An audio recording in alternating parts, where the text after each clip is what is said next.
And now for the bottom line this morning. Once again, our chief Washington correspondent hosted this week, George Stephanopoulos. What'd you think, George? This is the toughest speech at a convention to give, the runner-up's speech. Sure. And I think she aced it. I think she's gone farther than any losing candidate has ever gone in a convention like this. And yet, did she close the vulnerability that in some senses she helped raise when she was critical of him about the commander-in-chief issue during the You primaries? pointed it out in your piece. No, that was the one omission in the speech, a direct line where she says Barack Obama is ready to lead. Now, perhaps the calculation in the Clinton camp was that would have seemed inauthentic in some way and too calculated, too political. The other thing that was a little bit surprising, though, you pointed this out as well. You know, in her speech, she called Joe Biden pragmatic, tough, and wise. There was no personal adjective to describe the man she spent so many months on the campaign trail with. That's true. The McCain camp, of course, jumped right on it. They had an email out instantly about the commander-in-chief issue. But I also want to go to her criticism of John McCain, because, again, it was not exactly directly at him. It was about his associations. And let's play a clip. It makes perfect sense that George Bush and John McCain will be together next week in the Twin Cities, because these days they're awfully hard to tell apart.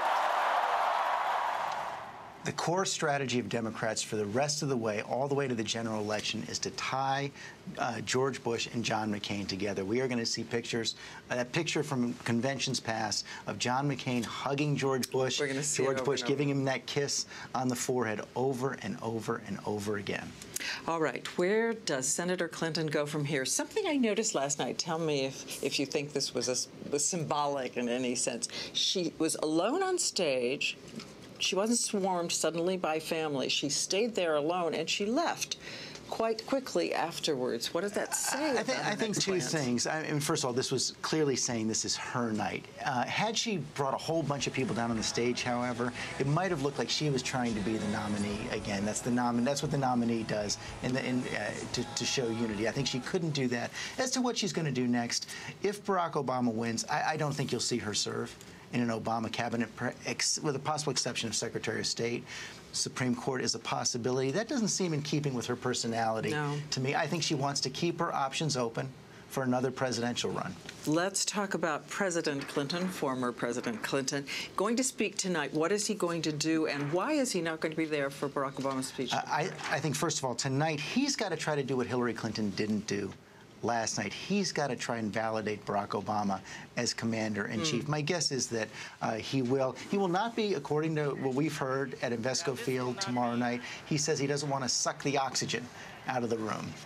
Though there might be some other interpretations of that. Yes, okay, I'm going to finish up with something because we were arguing about it here. Do we have re-racked President Clinton from his seat up in the stands? We're disagreeing. You think he's saying what, Chris Cuomo? I think I love you forever and ever. No, I think I love you, I love you, I love you. Three I love yous. Everybody at home can weigh in and let us know what you think. Thanks to you. Thank you.